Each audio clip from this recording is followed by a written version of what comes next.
Hi, everyone, and welcome to Then and Now in honor of Spinal Cord Injury Awareness Month. Today's panel discussion will feature Tim Gilmer, Tyra Randle, Craig Crosby, and Dani Izzie as they reflect on their journey and a new outlook and knowledge that they have now versus when they were first injured. Today's webinar is being recorded and will be available on the Reeve Foundation YouTube channel within the next few days. To turn on closed captioning, please click the CC button on the bottom of your Zoom screen. I'm now going to hand it over to Craig. Hi, Craig. Hey, how are you? Gosh, it's so good to be here, guys and gals on the phone. I want to say that this is something that personally I've been looking forward to since asked. This is a way that I feel like myself and this group can give back to the community. And we got to say we're one of the smaller communities right around. And I know that when I got hurt, I would have loved to have something like this. And now that I know it exists and I see the power of, what the Reeves Foundation is doing and how they're reaching and touching people's lives, I was definitely excited to be asked to be part of this. So my name's Craig Crosby, and I am a C5-6 quad. I live in Dallas, Texas. I say Dallas, I'm actually in a suburb. I've been hurt now for a little over 30 years.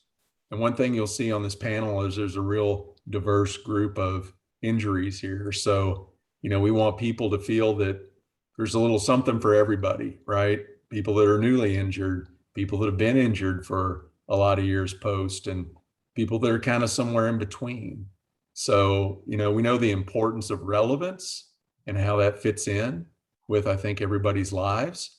So, let's see. Fun fact about me, I've got 3 boys, all have had since I've been in the chair, and 2 that are twins and 1 that's just 13 and ornery, and they keep me alive and kicking every day. So, I like travel, and I like craft beer. So that's kind of me in a nutshell. So let me turn it over to, if I could, turn it over to Dani and let her introduce herself. Hi, everyone. I'm Dani. I'm Dani. I live in Virginia. I'm in my 30s, and I'm a mom, a new mom, actually. I'm a C5-6 quadriplegic, by the way. I was paralyzed over a decade ago, 12 years ago. And by the way, I am a new mom to twins.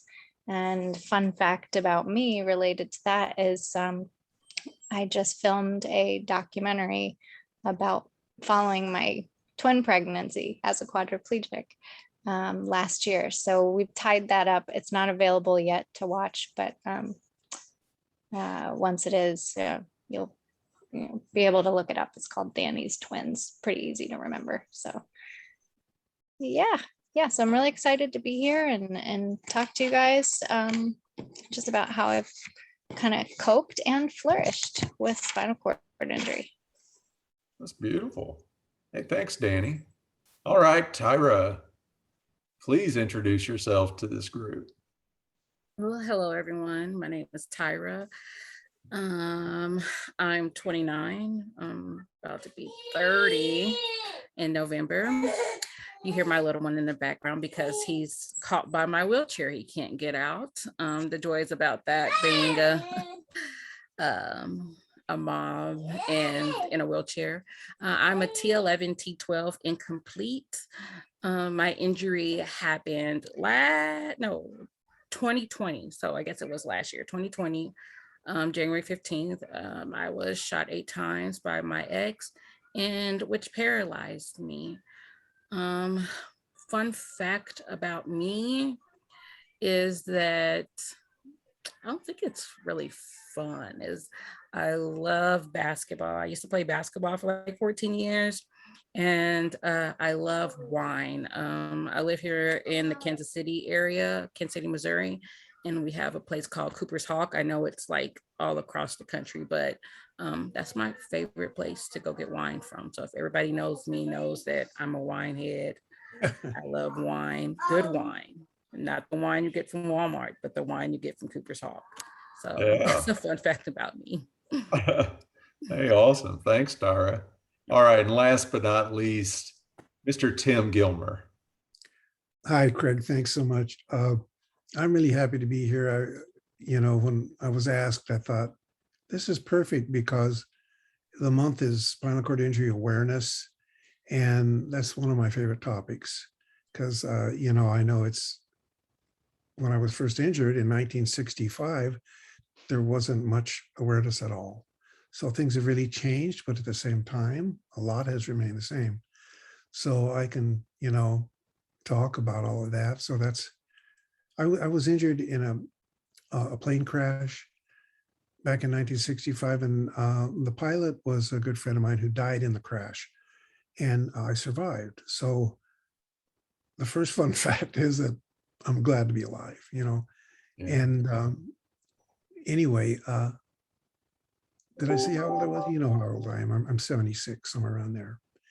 And the thing that I would like people to know is that my wife and I have been together for 47 years now. And the fun part is that we didn't really know each other much in the beginning. And after we'd been together a while, we found out something that was very unusual we had in common. We both voted for the same person in the 1972 presidential election. And I'll bet that none of you have a clue as to who that could have been, because his name was Benjamin Spock. And he was a baby doctor who wrote books about child care. And he was the candidate for the Peace and Freedom Party, right? So that's where I come from. And we're still together. And that has a lot to do with why we're together. We just have these values and we share a sense of humor. Anyway, it's really good to be here. Hey, that's awesome. Dr. Spock. I mean, anybody who has had kids, has either had that book pushed to them by their parents or came across the book because you knew it was something that you've heard about and you should read. So I think that's great. No idea that he ran actually for president back in the day. Thanks for sharing that, man. Sure, he didn't have a chance, Craig, but we voted for him just because we wanted to vote for a third party. Yeah, that's neat. That's neat. Well, cool. Well, look, I know that the panelist here is eager to share with everybody on today what is kind of been on our minds, and we spent some time kind of just going over some questions and things that had come in that we wanted to be able to share with you guys. So I think I'm going to kind of start this off with this just being a fact is the importance of a strong support system. I would say that everybody that has been hurt has probably had to really deal and understand with that. Maybe Tyra, how about if I start with you? Talk to us about when you were injured, your support system, and what did that look like for you, and how did it help you rebound and start to become who you are today? Well, for one, my support system, I can't even to begin where I would be without them. I have two children. I have one, he's one now, and then I have a daughter, she's 12 now. At the time of my injury, my son wasn't even 2 months old yet, and my daughter had just turned 11. So just starting off there, because I was in ICU for a while and I was on a vent, so I wasn't even able to care for my children. So for everyone just to come and just surround around me and just help support my kids, for one, that was the main thing that helped me. And then once I came around to it, I was able to stay in the hospital, in the rehab facility with my children. But I wasn't able to do that without my support system there to help me. I think that helped me with my recovery process to be as fast as it was too as well. But then even after the fact, the mental part of it, like today, I don't think I will be able to make it through without my best friend. We've been best friends since I was in 8th grade. And yeah, like her just every day, like just she can feel when there's something wrong with me, because she knows that I'm not the type of person that's just going to come out and be like, hey. So she will send me exactly what I need. And my therapist that I have is amazing. My support system, they know that I'm a strong person, and they know that I'm the type of person that I'm going to always push forward, and I'm never going to ask for anything. But they're always the type of people like, you know what, Tyra, it's okay to ask. It's okay, if you need help. It's okay, because of everyone here that's doing this for you is just a testament of how you were to other people.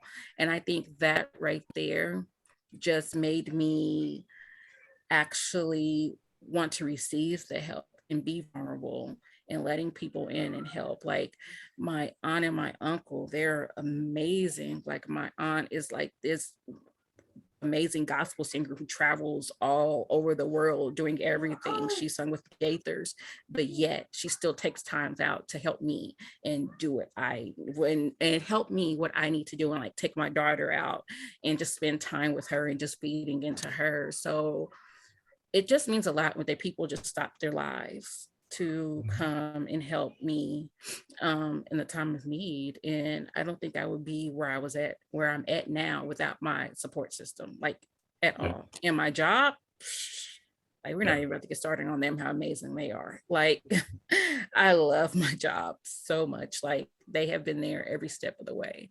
So yeah. That's awesome. And we'll kind of talk about, jobs and I think careers a little later, but, and it's great that you kind of mentioned The Rock, and it sounded like The Rock was your best friend growing up for all that time. And I think that that's important, because I think everybody's probably got a rock in their story, so, Dani, what about you? How did, what did that look like for you? And, kind of how did you deal with it initially? Yeah, we all deal with these things so differently. And, part of, my story is before my injury, I was an extremely independent young lady. I went away to boarding school when I was 14 years old. So I was kind of used to being away from parents, from care, from my support system. They were there, they were present, but not physically, And then when I went to college, I went abroad.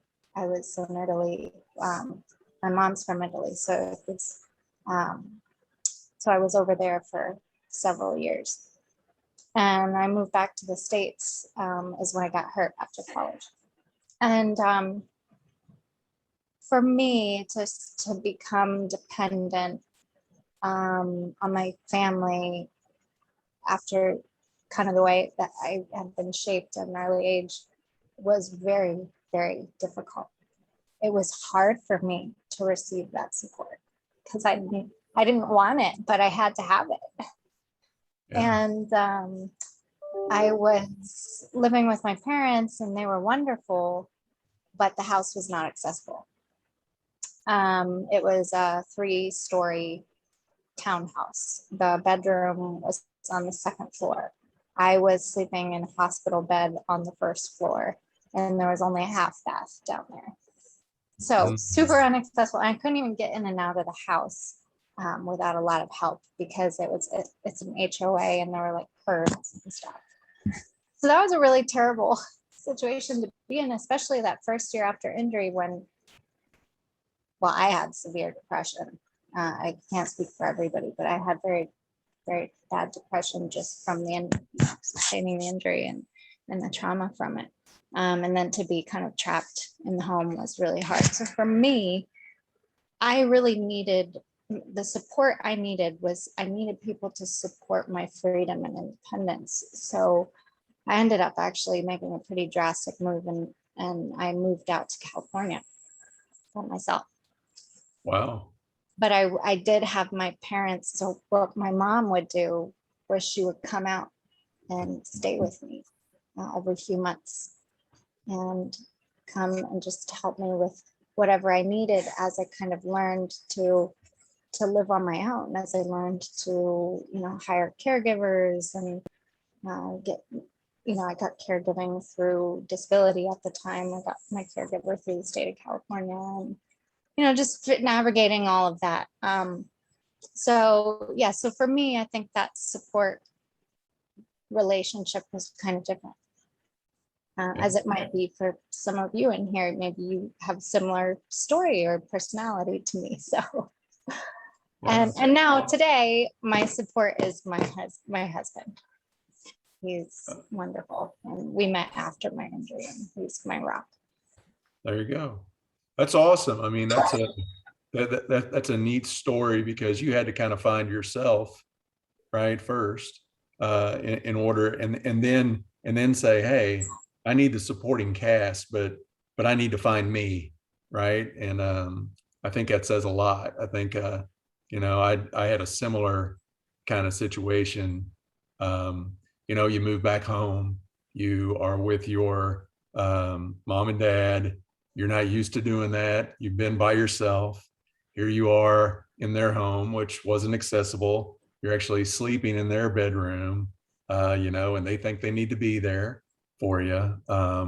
Their shower wasn't accessible, so between sweatpants and bed baths for like that first 6 to 9 months, I swore I'd never wear another pair of sweatpants, and I swore that I would, not do bed baths anymore. So I get it, man. It's interesting. Well, Tim, let me kind of get your perspective, as kind of the guy that was, you're hurt in the 60s, and there's so much change in this world at that time, and then you go through the biggest change that you had ever gone through, right? Tell us what that kind of looked like on your end, and how did you from a support system, who was kind of your rock in that situation?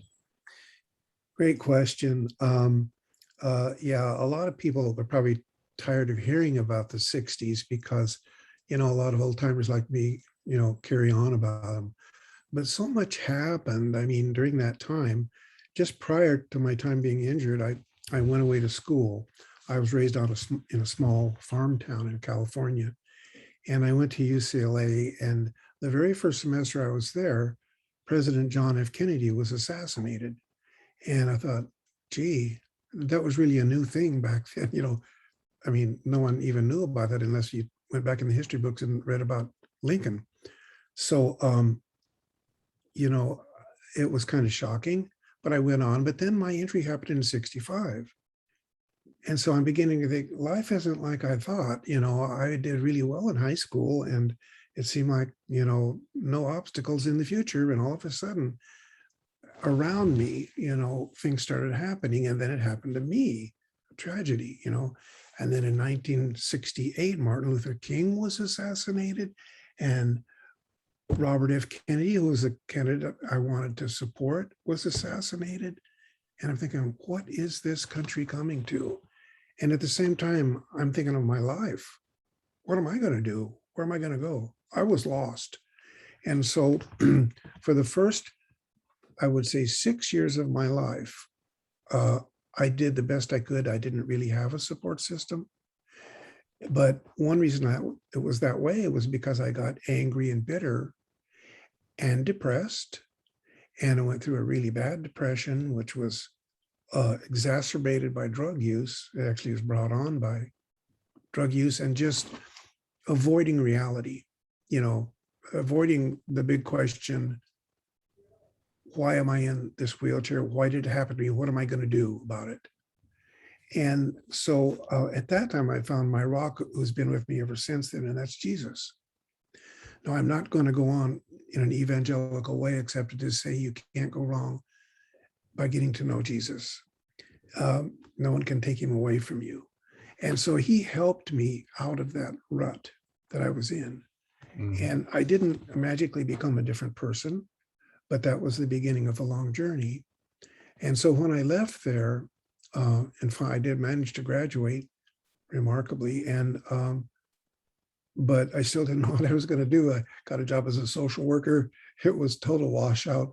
I quit after 4 weeks. Everything was inaccessible.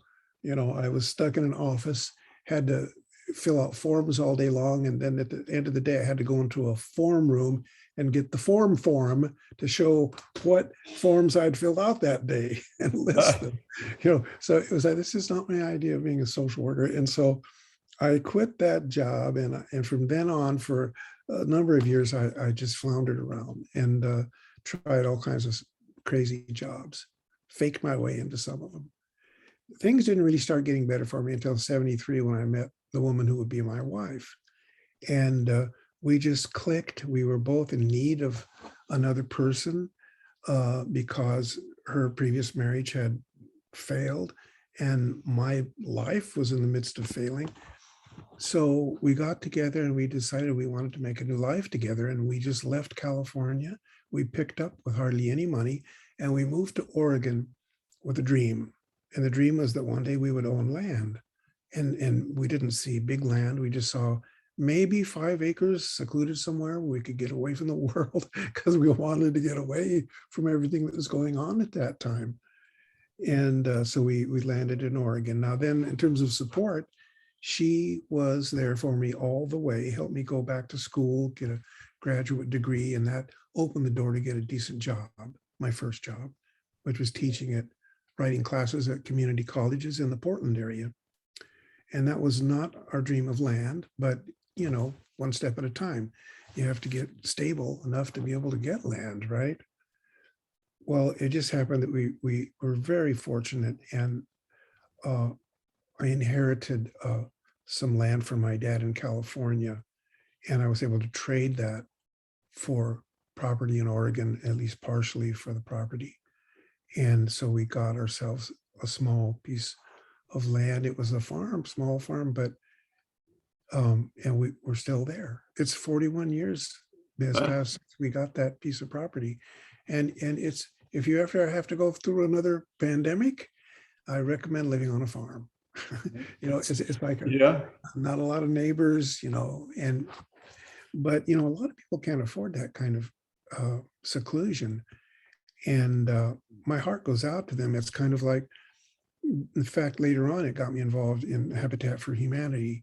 I actually organized and basically founded a chapter of Habitat Humanity in the rural area that I lived in with my farm, because I knew there were a lot of people out there who could use, help to own their first home. Yeah. So this is kind of getting long-winded, but I began writing a lot, and I found my real support group in 2000 with my job, being the editor of New Mobility magazine. And because it put me in touch with so many people with spinal cord injuries, not only the staff, but readers. And I corresponded with them.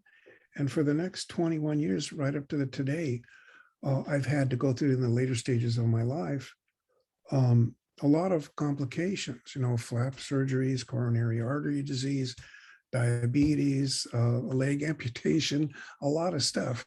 And, but, I always could turn to other people who had gone through it somehow, because there's so many.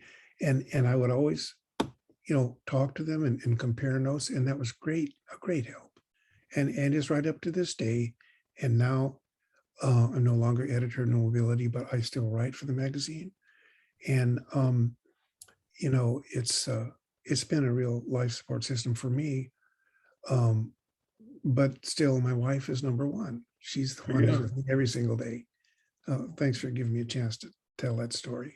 No, man, it's a great story, because it's I think for folks listening, if you're trying to find, if you don't have a support system that you're hoping for, it can come, right? And I think that, Tim, your story kind of says that. Hey, initially I didn't have my support system. Dani said initially I didn't really have the support that I needed. I had to find it. And for people that are listening today, it's going to come in it can come in different ways, shape, or form. So I think that these experiences all kind of show that to folks. I mean, Dani didn't find hers really until, later with, a partner and her husband. And, that's, Actually, could I jump in real quick and just yeah, say, I should have mentioned the importance of the support I got from the community. That was transformative for me. That was Yeah. it for me. That changed everything. When I started meeting other people with spinal cord injuries, and then it became also just other people with disabilities, other disabilities. yeah, When I learned to respect, I respected them, and that's why I learned to respect myself. And it helped me get over a lot of stuff that I was going through mentally. But that, I would say, that was part of my support system as well. And I'm sorry, I forgot to mention that because it's so important. yeah. Agreed. No, and that's and thanks for saying that, because the community is a big thing. I had I got hurt at 20 and am trying to figure myself out, and had a community from a friend of a friend in Mississippi that was a third grade class of elementary students that adopted me. They don't know me from Adam. And in Mississippi, they had Craig Crosby Day, raised $11,000 for somebody that they don't even know. And it helped me buy my first van. So you talk about support systems coming in different ways. I mean, it's crazy how that works. So, I'm with you guys. The importance of community and how, the resources in the community can affect you and be supportive. If you're wondering what they are in your own community, guys, gals, reach out, ask, maybe it's the Workforce Commission. I mean, there's resources that can kind of point you, and Reeve's Foundation can support you and give you some insight there. So no, that's Dani. Thanks for sharing that. I think that, talking about the then, many people, have different impressions of, oh my gosh, I just got injured. And then you come to this realization that I just got injured. How do you go from, wow, this is the situation I'm in, to, thriving or wanting to push forward? I think that's something that probably everybody on this call is kind of, tried to grasp.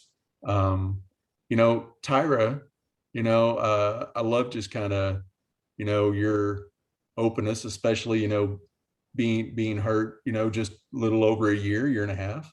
How did you, being a mom, being a parent, dealing with your own injury, how did you kind of did you just wake up one day and say, hey, I'm still Tyra, I got to figure this out, I got my ideas on how to do it, I'm going to need some help, but I got some people to help me, and man, I still got the same goals, this is still Tyra, watch out world? Talk to me about that a little bit. Well, it's kind of sort of like Tim. I'm big in my faith as a Christian. When I got shot and I was laying there in the bed, two thoughts ran through my mind. God, please save me. For one, I don't have enough life insurance for both of my kids because I just had my son. And God, just please save me. I asked God for my peace. I didn't know I was going to get it this way, but yeah. So, and what happened was I just woke up and like, you know what? God, he doesn't give us things that we can't handle.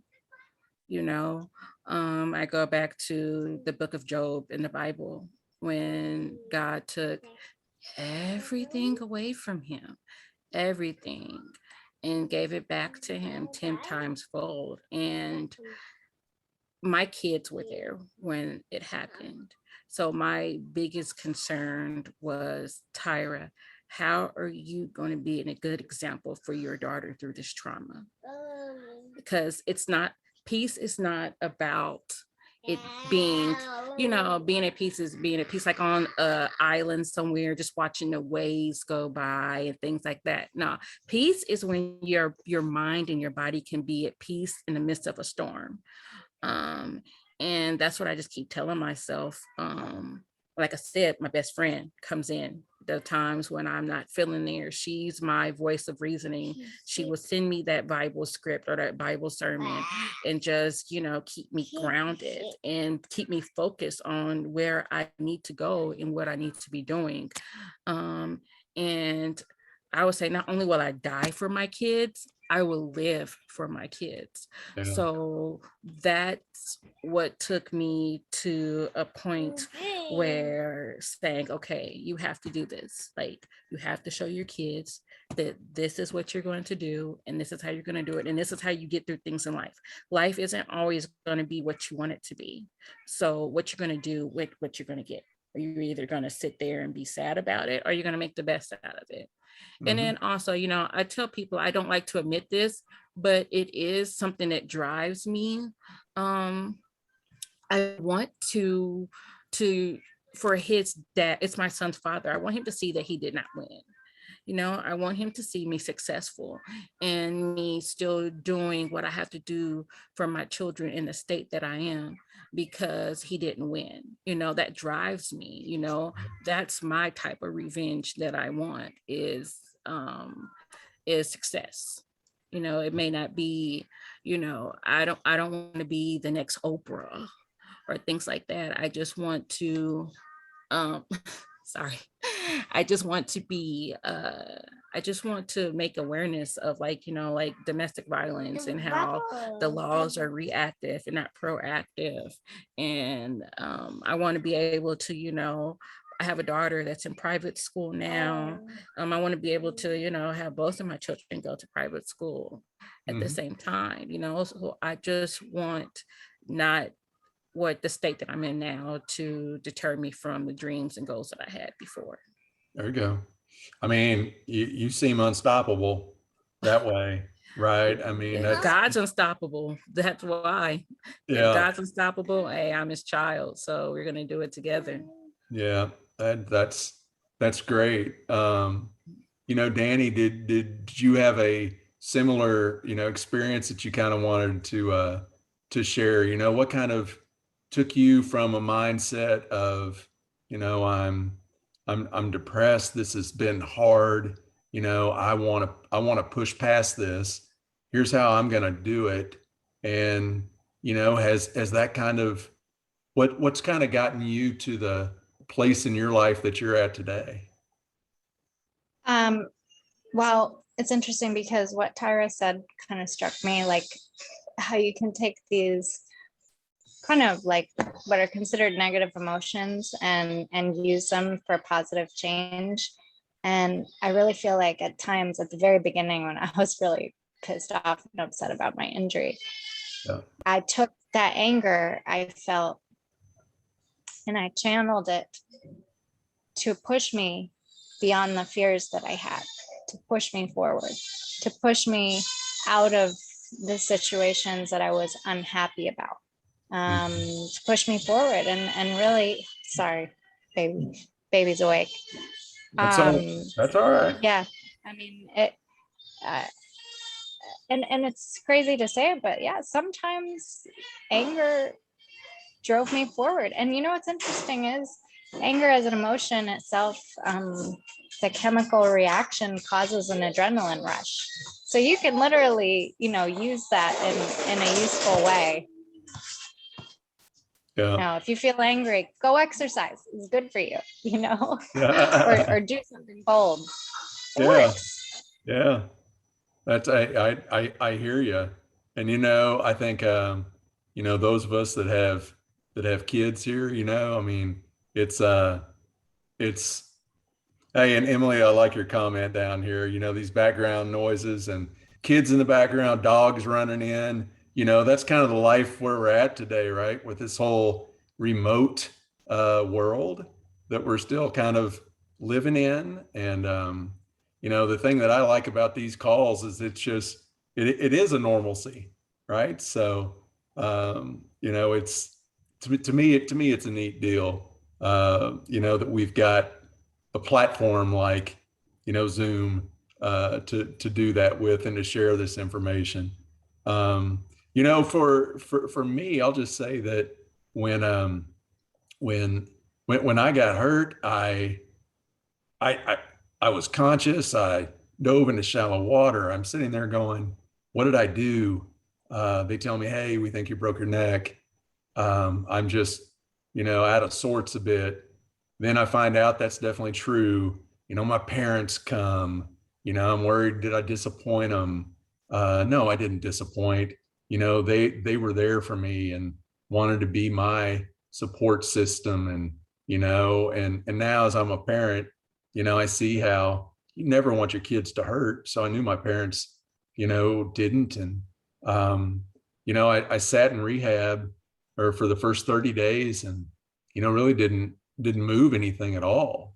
And then slow but sure, I started getting a little mobility back in an arm. And I saw that, hey man, things can change here.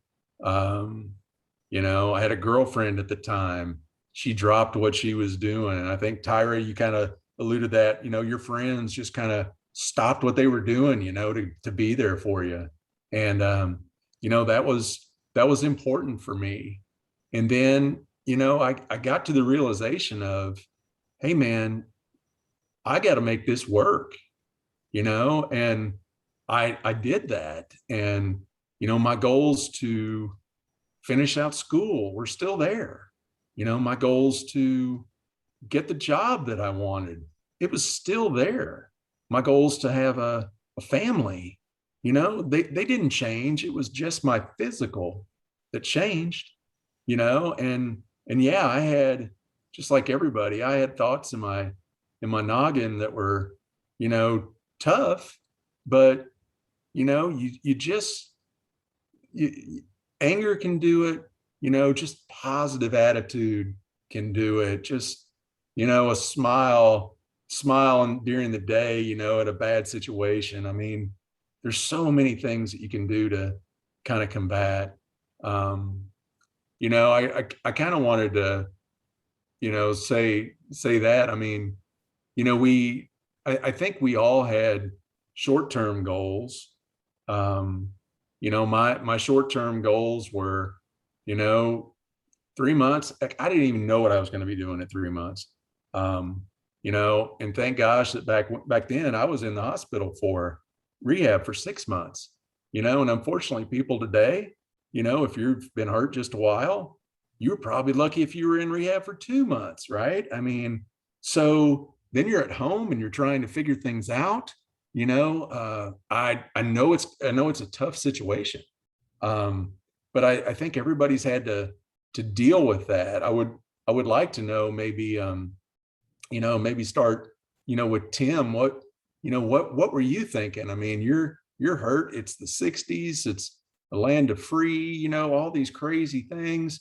You get hurt, what was kind of your first year like? And where were you at after that? Both from a physical and an emotional standpoint. Sure. Okay, first year, Yeah. chaos and uncertainty. Okay. No support system. Wasn't much information around on what to do with a spinal cord injury. And I had been injured in between my junior and senior years at UCLA. So I thought, am I going to go back to college? I've got to go back to college, but I was very uncertain how that was going to happen. But I did manage to go 8 months later, after a whole lot of uncertainty. And but I made it maybe have been a mistake or maybe not. My first place I lived on campus after my injury was a fraternity house because I belonged to a fraternity, and I thought I needed those guys for support. Wrong choice. Yeah. I mean, fraternity guys, with all the partying and drinking and everything, it was like not the place for me because I couldn't leave it alone, and it was not good for me. Yeah. And they're not mature. I wasn't mature. We didn't, no one really respected my needs. But I did have some good friends who were pledge brothers who helped to build a ramp up into the fraternity. But after just a short time, I got out of there. And once I was out of the fraternity, it meant I had to get more real about being independent. So I got an apartment with a friend, happened to be a fraternity friend, but we were very good friends and still are to this day. And, it was kind of like, that was kind of like my reentry into the real world as a student. But I did have difficulty because of number one, physically and mentally, I had difficulty reading because the plane crash you probably can't see the scars now, but my head was pretty messed up. And I'm pretty sure I had an undiagnosed kind of at least a mild traumatic brain injury. TBI of some sort. Yeah. Yeah. And so, I mean, to this day, there's short-term memory loss, but it began way back then. And now that I'm older, it, definitely have it. But the traumatic brain injury made it so that, and I didn't know what it was. I mean, it didn't have a name then. And in those days, there was no PTSD, even though you had it, because they hadn't diagnosed it, And so, but I had that, and I had survivor's guilt. And so I was really dealing with all this. And, but I'm sorry, I kind of lost my train of thought there, but what really started to happen, and I didn't really know it, was a thing called post-traumatic growth.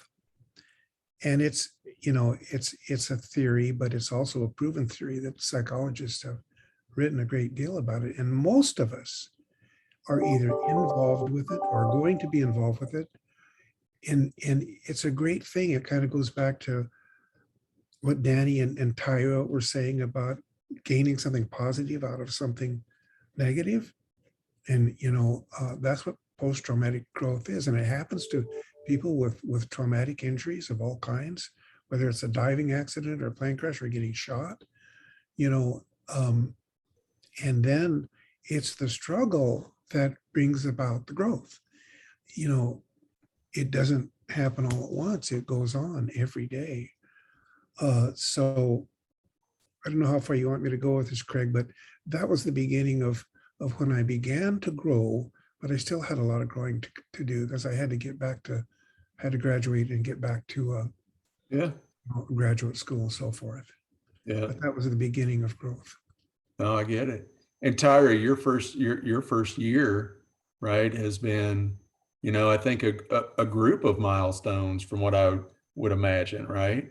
I mean, getting hurt to kids in school. I mean, yeah, I dealt as a single guy. I didn't deal with it as a mom, so maybe kind of share that a bit, Well, in my first year, yes, I see. In my first year, I see you. I see you, baby. I see you. I went to work actually 6 months after my injury. I went back to work. Yeah. In the hospital, in a new position, of course. But that first year, it was me basically just forgiving myself and working on myself mentally. I know people think that I'm crazy when I say this. The getting shot is the easy part, right? The hard part is what comes after.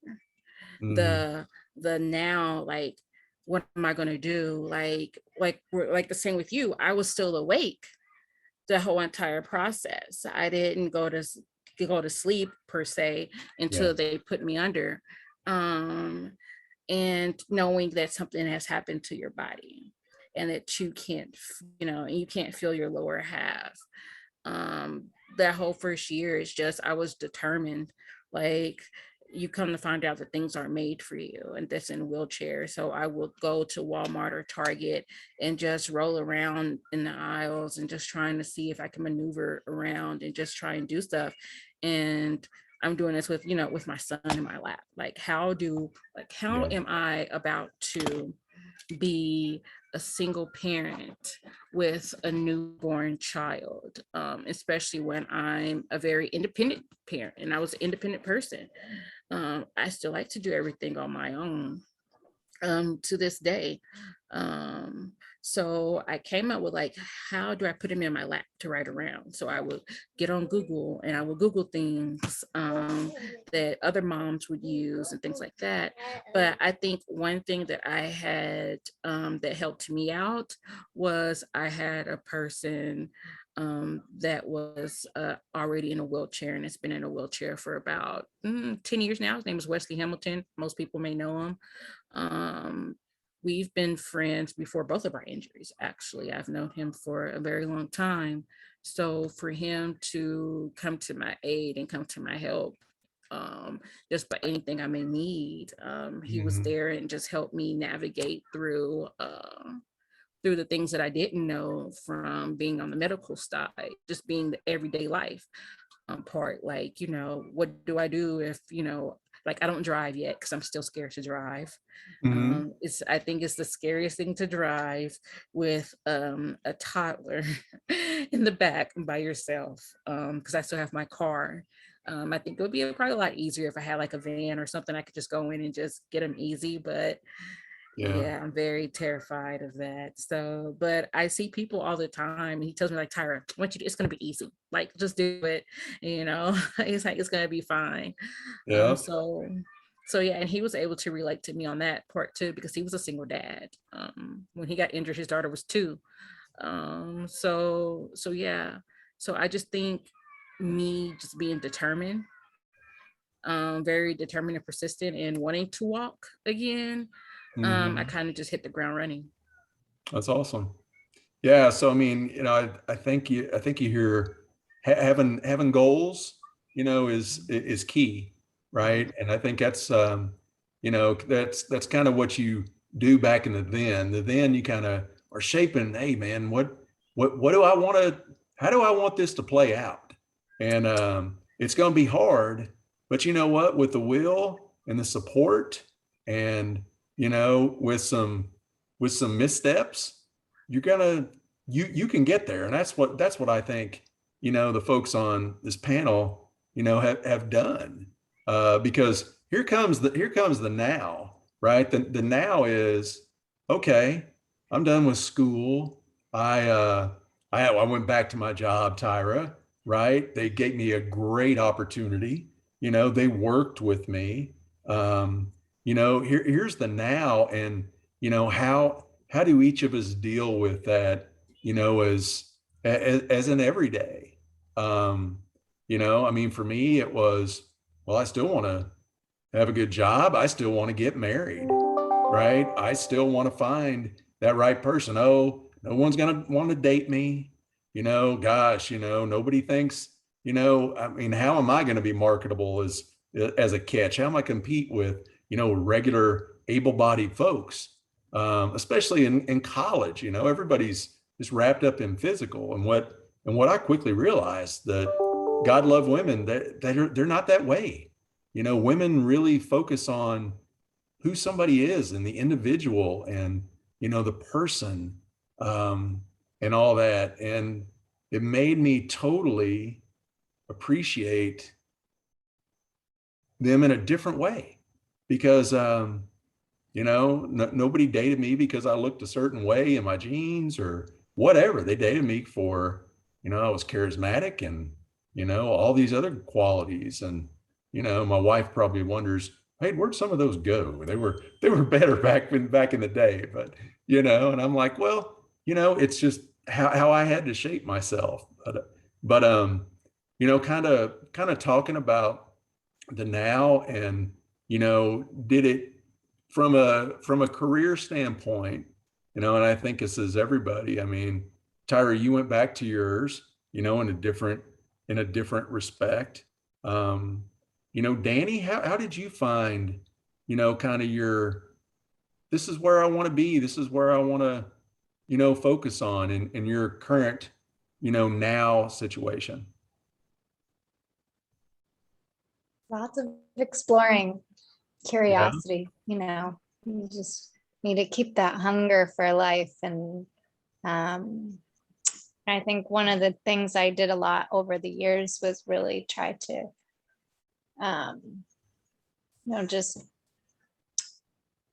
just kind of dive in, like in the articles I did recently about how I coped with spinal cord injury on the Reeve blog, I said that I took a lot of leaps of faith.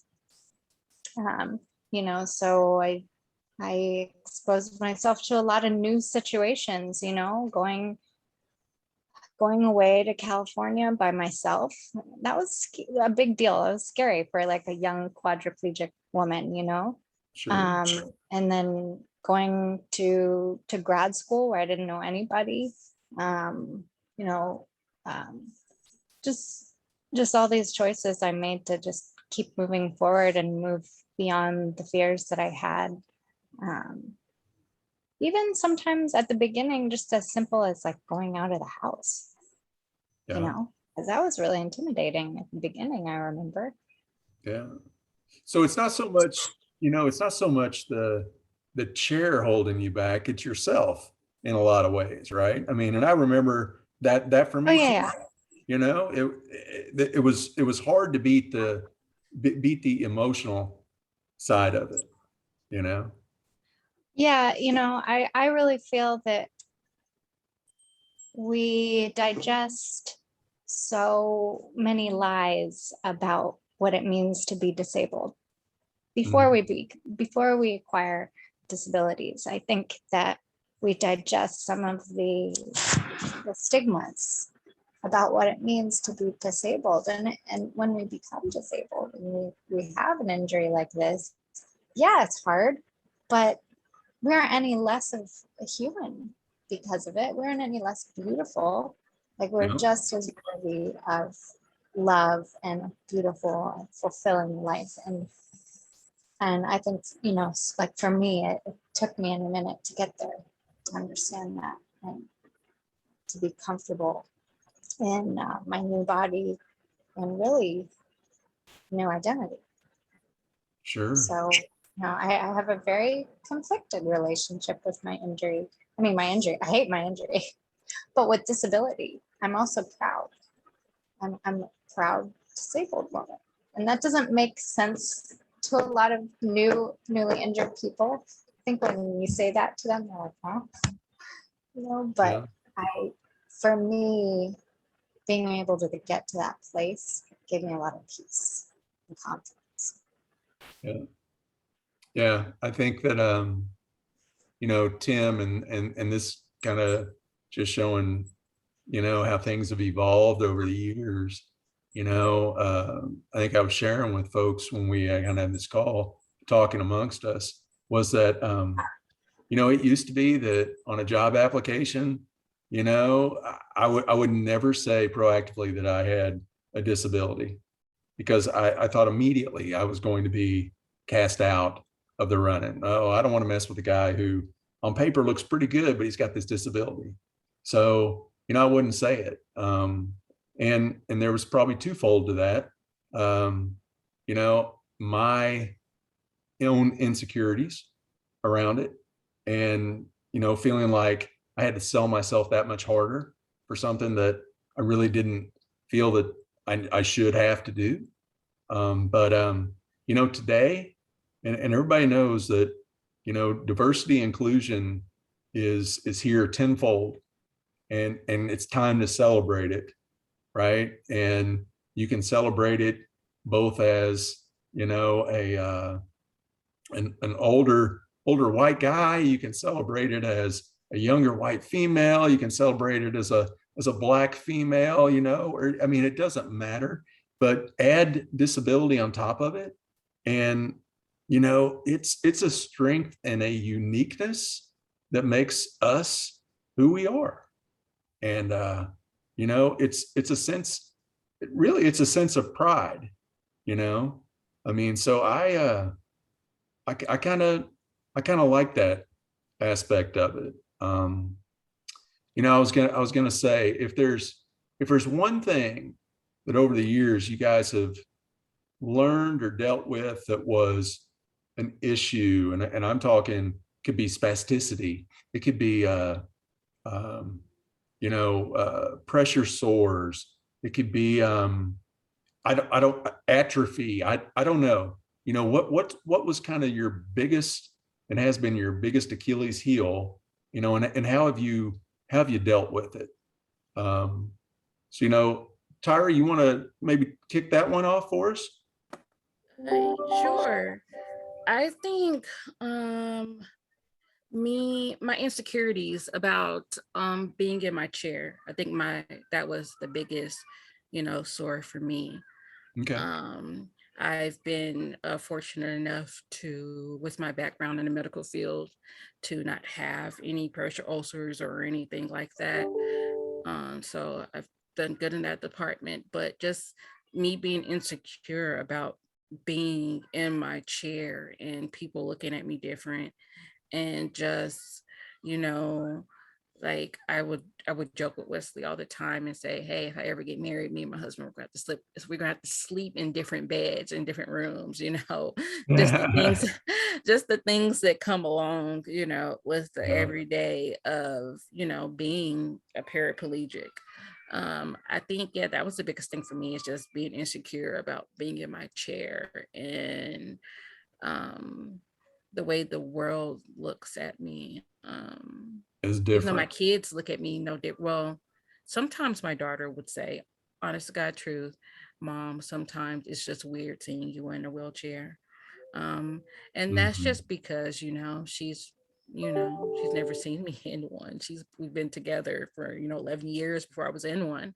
But my son, he knows no different. He thinks I'm Superwoman. He thinks Mommy can do everything. Like the chair's nothing. So that's kind of weird, the different takes between the two children with the wheelchair. But yeah, I think that's my biggest thing, is just being insecure about being in my chair. Okay. Tim, what about you, bud?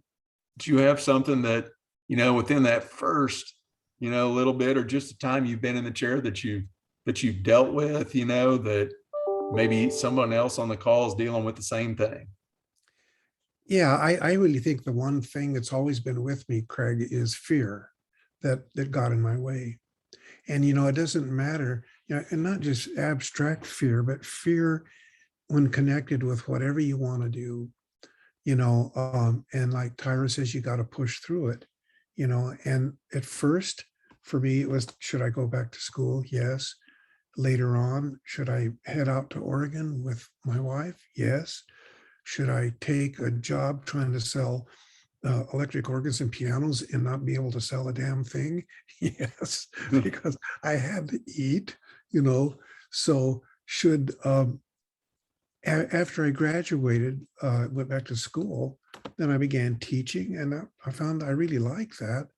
But then, because I came into this property, we moved to the property. Now the new fear was, what am I going to do with a farm?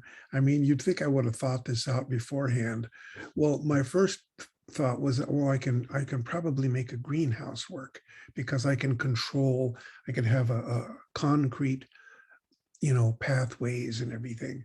And so I kind of started with that, but then weeds started sprouting up all over this farm, and oh my gosh, we're going to have to get a little tractor and spray these things and get them down or cultivate them. So well, how do I drive a tractor? Well, you can do it with hand controls if you have use of your hands. Okay, and so I was fortunate, but back up a little bit. Before the farm, I had to learn.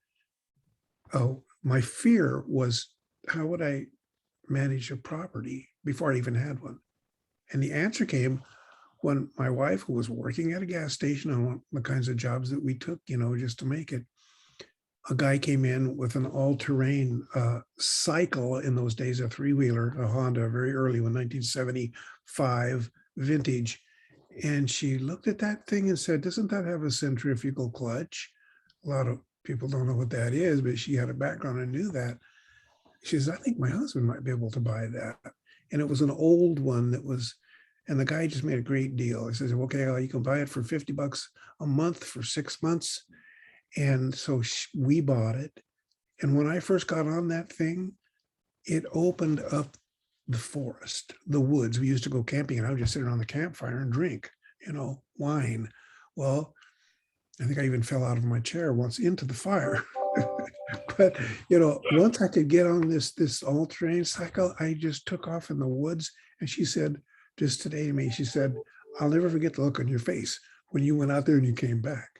Because it was, anyway, it was great. So, and what is really cool about it is that those kinds of things exist for quads too, but you got to have a ton of money to get them or some way to get them. And that's something that we need to work on. It's kind of like insurance. There ought to be some ways for medical insurance to pay for the things you need other than just in your home. You got to have a life, right? You ought to be able to get some help to get you into a vehicle that you can roll your chair into and stay in your chair and maybe control it with sip and puff controls or whatever you need. Those kinds of things are coming and maybe they even exist, but usually they're not covered, because it doesn't have to do with your job. Well, anyway, but when I went through that, then I could get into farming and that was a whole other thing of pushing through the fears. And eventually my wife and I started this organic vegetable business where we grew organic vegetables and we delivered them. She was the delivery person and I was the foreman and the tractor guy. And we loaded up that van every day, 5 days a week, say some days 6, and took them into restaurants and sold the vegetables to restaurants in Portland and to a few organic markets, and there are more now. We did that for a long time. And I just saw Tyra just went off. Don't know what happened. There you go. So, well, we had success, which was not, it took us a while, but we were able to make some money, not a lot, but it was a great lifestyle. Did things I never thought I'd be able to do. Had to get off my ATC and crawl through a cow pasture, with poop and pull a calf out of a mother who was struggling to have it. I never thought I would do that. Right. Yeah. But so things like that add up in your life, one little thing at a time. I And do. you say, man, I can do this, I can do that. I never thought that. And it doesn't matter whether you're a pair or a quad, there are always things you can push through.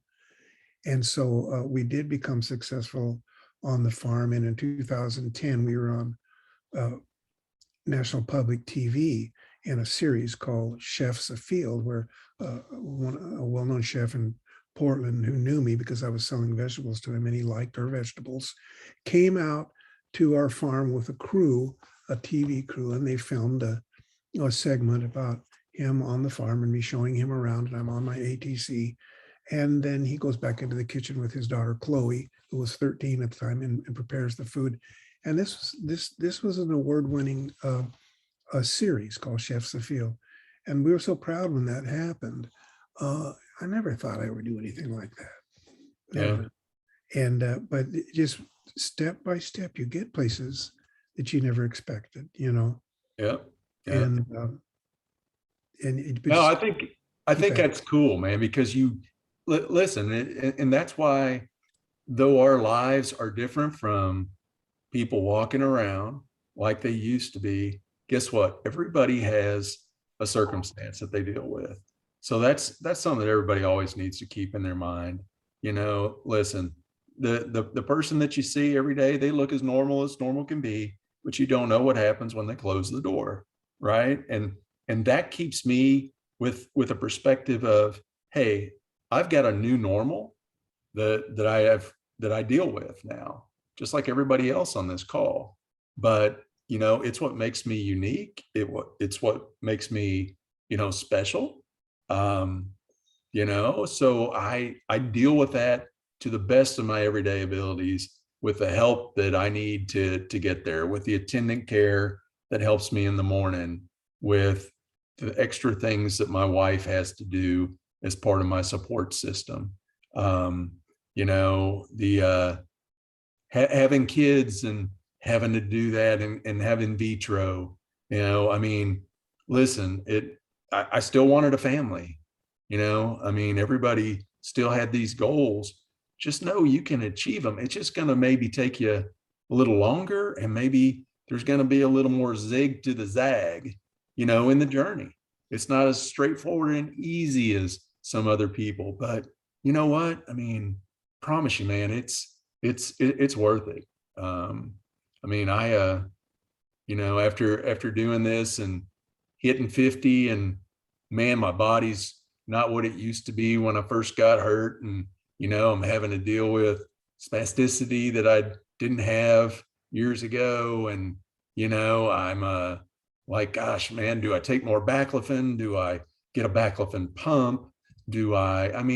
It's all those things that anybody who's on this call, we're all dealing with it. We've all dealt with it.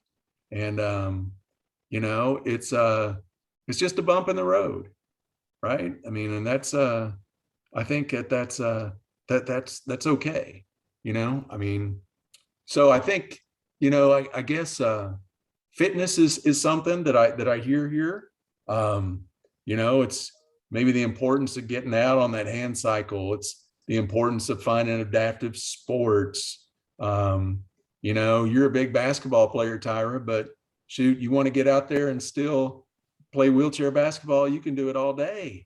And that's what I'm working on. Why not? Right. It's something, it's an outlet that gets you back to your old normal, but just is done a little differently. Whether it's, things like, I'll tell you, a big moment for me was back when I had been a big water skier, and somebody said, well, hey, they have a sit ski program here in Dallas. And I said, yeah, but man, I don't know. I got hurt in the water. Don't know. I want to get back in the water, this, that, and the other. Oh, we got it all figured out. They follow you in a jet ski, and if you fall, they turn you over. I said, well, that's interesting. Man, I did that. You would have thought that I had never seen anything so cool. And I don't think I was up the first time for more than like 30 seconds. And when I hit that water, I was counting time. I was like, where's the guy? Where's the guy? Where's the guy? And then he shows up, and man, I got out, and I was like, man, let's do that again. And you faced your fear. You faced your fear. What?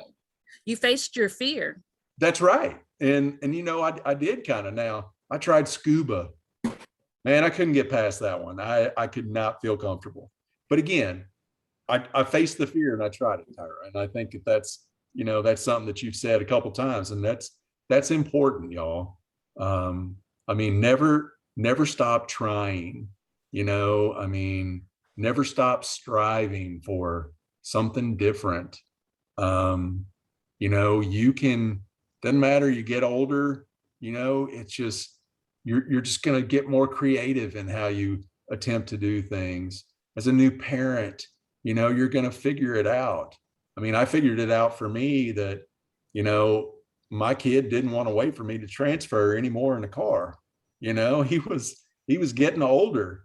So man, I did what I never wanted to do. And I went into a power chair and started driving from my chair in a minivan. And all of a sudden I was like, why didn't I do this earlier? Oh my gosh, I can do so much more. Well, the reason I didn't do it is because of me. I was like, no, perception says a power chair makes you look more disabled. Well, I had it backwards. My friends didn't know the difference between a manual chair and a power chair. It was all in my head, and now, it opened me up to thousands of things, but, so guys, life's a transition. It's going to take you into different places. Well, you're on mute, Tyra. unmute. I'm sorry. Just one moment. Okay, I'm sorry. What was the question? My daughter was getting ready to leave and go to the game. Oh, no. I thought you were just trying to talk. I apologize. Oh, no, Yeah. no. I was talking Okay. to, Okay. yeah, no. Yeah, my daughter, No. she get ready to leave. Well, wish her luck at that game, man, or at the practice. Heck Yeah, yeah. it's a game time. She's Uh-oh. going, they play in Topeka. You're from Kansas City, so Uh-huh. Topeka's a little ways away from here. So they Yeah. have to go down there, drive down there. Yeah. I got it. And my son just bit her because he was trying to get in. Oh, I hear you. So, yeah. Well, you know what? Hey, since you're talking, and I know it's 3:13 or 4:13 Eastern. So I was going to ask, tips or tricks for living with paralysis. I know, Tyra, it's only been a short time for you, but do you have any tips or tricks that you've come up with that you want to share, whether it's getting up and around in the morning, whether it's I don't know, right? Well, see, I have to get ready for work with a baby in the bed. My son, we co-sleep. He sleeps in the bed with me. So I think that is like that right there. If you want to see a miracle, that is a miracle. And sometimes my daughter sleeps in the bed too sometimes. And so I have to get dressed with two of them in the bed. Yeah. So, but I think the biggest tip is to do your research, watch YouTube. That's what I did. I went on YouTube and I was looking at, how other people like build their homes, to make their homes more accessible for them. Or I just talked to people, or I reached out to see like, how does that person make their everyday life easy? And then I just modified it and tweaked it to fit me. That's basically what I did. Okay. Dani, what about you?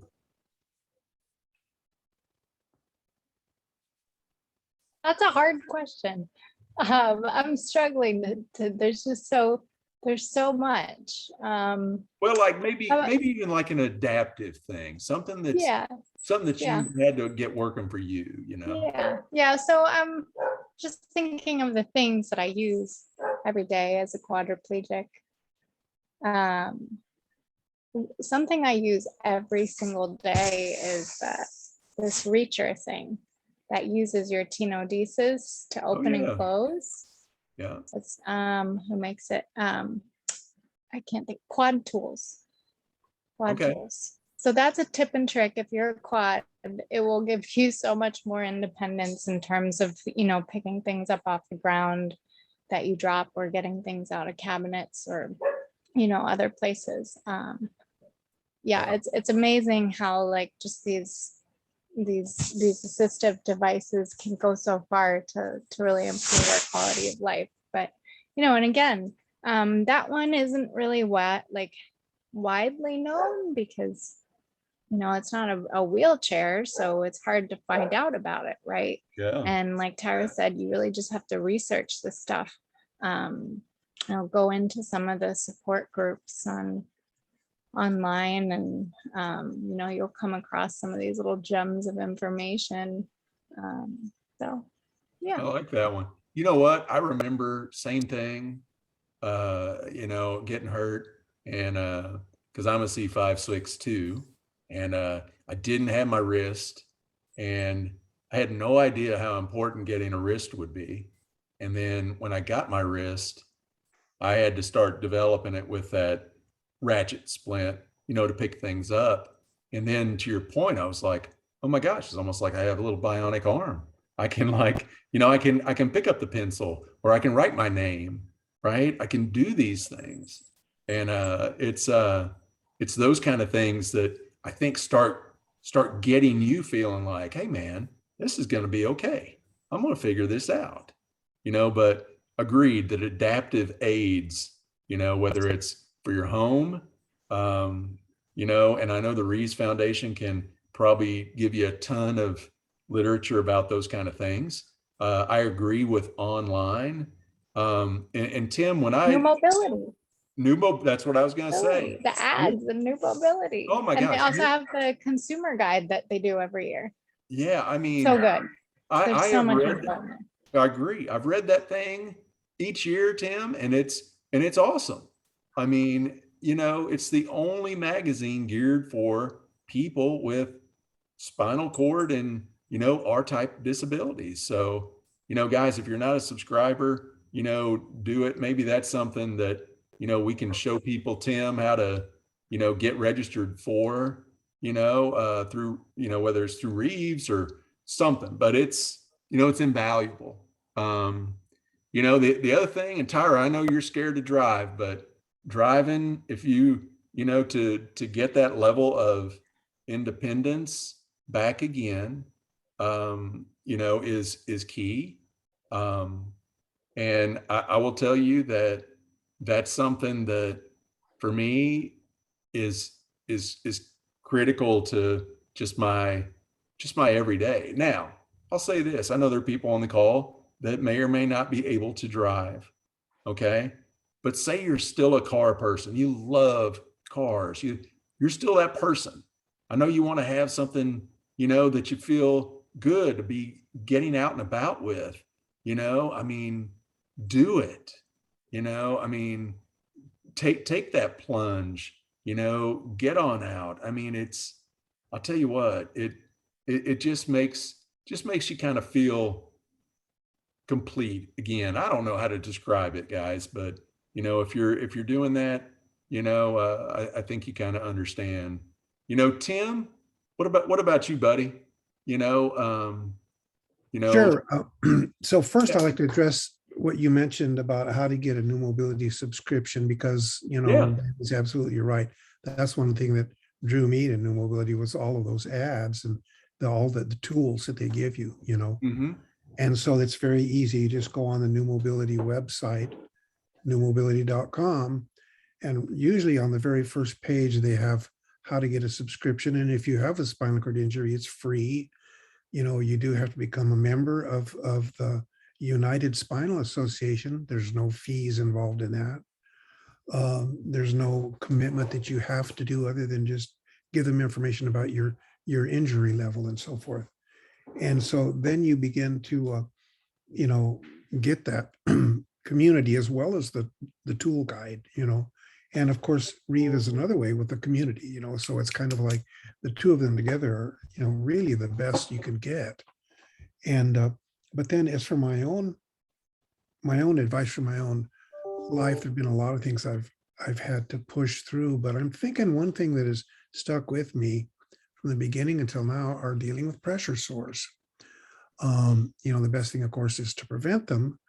But as you grow older, you will find that unfortunately, your skin loses its elasticity and it's not as quick to heal. And so you may continue to have pressure sores. So the importance of proper cushioning can't be overestimated. Yep. And I'm still learning here at 76 because I had just, a problem, that I've been dealing with for a couple of years now. But one thing I hadn't yet tried was very simple trick. If you have, like, for instance, a Rojo cushion, and I know some people don't like those, and I'll address that. But if you have a Rojo cushion, which is air cells, and you have like an ischial sore or a coccyx sore, something like that, or maybe it's not a sore yet, but it could be. And my wife even suggested this because I had forgotten it. She said, why don't you take some of my hair elastic things, that you put your hair up with, and tie off those cells in the middle, so there's no pressure in that area. And I did that just like 3 or 4 days ago. I'm thinking, and I had to readjust the pressure in the cushion, so I get the support I need around. But now I see already something working well there, where that's a trick you can do. Rojo cushions are easy to get. You need a subscription usually to defray the cost. Usually costs about $400 or something, but you may end up paying a little bit, but probably not that much if you have insurance, and doctors will, honor that prescription or subscription. Your insurance will, as long as it's documented, and and then if you're a quad, of course you can go beyond that. There are other options if you need more support, and the ride design Yep. cushion is a very unique cushion. It's not a soft cushion, although they do make a softer one now. But the material they made of it is made from a mold that fits you exactly, where they can offload the areas that you need to offload with that. And it also provides you with support so you sit up straight and have the posture you need. But that's an ongoing problem that I see a lot of people will have. I get people who write me all the time and ask about that because I did have to go through a flap surgery, excuse me. Yeah. And I wrote a 7-part blog series on that, which is available on New Mobility, but it's sometimes scary to read, but the outcome has been good for me. That's great, man. And you know what? As a quad, I'm a believer in the ride cushion. I've been on a ride for about the last 3-4 years. My buddy TJ turned me on to that, who's part of the Reeves Foundation. And one of my best friends that I've known for over 30 years now, as you know, we've both had a journey together that we've followed. But yeah, listen, you can never stop learning. You can never stop researching. The internet, thank God, gives us access to a lot of things that, you get hurt in the 60s, you wouldn't have had, so today, if you're looking for information, ask the Reeve Foundation, get on YouTube, like Tyra said, see what other people are doing, because there's probably a video, but New Mobility can give you a lot of, I think, starting points, and it gives you a lot of relevance. I mean, that's one thing that I think is, that it's totally geared to our situations, and you're hearing from people in many cases that have been through exactly what you're going through. So, I mean, I love that. I would say we're kind of, we're at 5 minutes till the end. Do we want to? I'm looking at other questions that have maybe come through. What else do we have here? It's a comment. Let's see, Stephanie. Tyra, driving's great. You can do it. You got this. You're already doing so many amazing things. Just go for it. You'll love it. Just another independence win. See, that's what you need there, Tyra. Just somebody saying, hey, jump in the car, I mean, take that next step, try to figure it out. And I'll tell you what, driving's another one that I'll say what I needed 30 years ago, equipment wise in my car, from steering, from this and braking, and that's changed, so you need to, if you're driving, the then and the now is different. I need more today than I needed back then, just because I'm not as strong anymore. I need to be more, careful on left turns so I don't just fall over and those kind of things, right? So it's just being self-aware, I think. But I don't know, guys, this has been a great use of time. Does anybody have any closing thoughts that they'd want to share with the group? All right, Dani, what you got? Yes, I wanted to say one more resource that I used a lot over the years is an organization called Help Hope Live for fundraising purposes. When I first got injured, I didn't want to fundraise. It felt like I was embarrassed, but people want to help. And there's this organization out there that Help Hope Live, where they will actually, they're like family. They will help you fundraise. If you don't know how, they will guide you. They basically, you know, it's better than a GoFundMe route because it's not going to affect like your benefits if you receive disability benefits. So that's another thing to look into, help live. And like I said, don't be ashamed if you need to fundraise, because the costs of spinal cord injury are astronomical and people Yeah. can't do it alone. Like it's impossible, you know, and Yeah. especially at the beginning when you don't have, I mean, Tyra does, but some of us don't have the strength to go back to work, you know. I mean, Tyra is amazing. I can't believe you went back to work after 6 months. Like, that's incredible. Congratulations. But yeah, I know a lot of people don't go back to work for years. So if at all, and that's okay if they can't work because of their disability, that's okay. But, you know, like I said, it's okay to take that support and get the support you need, and financial support as well. No, good call out. Could I mention one Yeah, thing? Tim, Sure. go ahead. Okay, so first of all, Tyra, once again, I second what Dani was saying. Driving was so wonderful when I first did it, and you don't have to just go out there and start driving in town. You know, I started off in a parking lot with nobody there, and my brother with me. And you know, if you're worried about your child in the back or whatever, and have someone go with you. You know, you probably would anyway, and just take it slow, because it just opens up the world to you. Driving is wonderful, you know, and you get such a great feeling from it, the independent feeling. I know you can do that and push past that fear.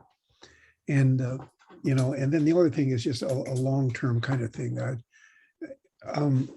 Don't neglect your spiritual self and your spiritual needs, because we all need that for what Tyra was calling the sense of peace, which is a larger thing that you carry with you everywhere.